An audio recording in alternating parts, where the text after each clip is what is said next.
কারণ মৌলানা রইসুদ্দিন নামে একজন আলেমরে কিছুদিন আগে হত্যা হয়ে সে হত্যার প্রতিবাদে বৈষম্য বিরোধী ছাত্র আন্দোলন চট্টগ্রাম আজিয়ে কর্মসূচি করার আর কর্মসূচি অব্যাহত হইব।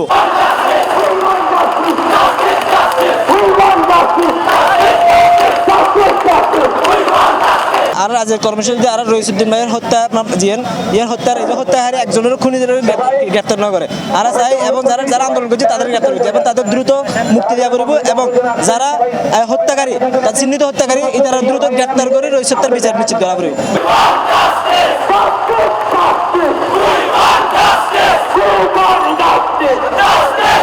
আজকের কর্মসূচিতে আপনি জানেন যে আমাদের একজন আলেম মসজিদের ইমাম রইসুদ্দিন ভাইকে যেভাবে দিনে দুপুরে যেভাবে মপ করা হয়েছে এটা আসলে খুবই দুঃখজনক। এটা কোনোভাবে মেনে নেওয়া যায় না।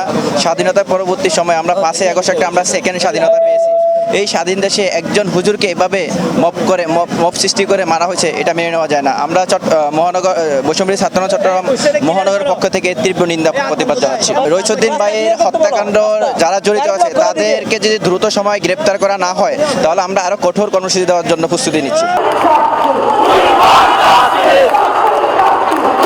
মসজিদের ইমাম রইসুদ্দিন হত্যার বিচার চাই আর চাই চট্টগ্রামের যারা ন্যায্য আন্দোলন করি বিচার লাভিলে তারা যে অন্যভাবে গ্রেপ্তার করি আমরা জুলাইয়ের সহযোদ্ধারা গ্রেপ্তার করি যে এভাবে জুলাইলে গাদ্দারি করি আর তারা অবিলম্বে মুক্তি চাই এবং যদি মুক্তি না দেয় এবং যদি বিচার না করে রইসুদ্দিন হত্যার আর চট্টগ্রাম তীব্র আন্দোলন করে দিল।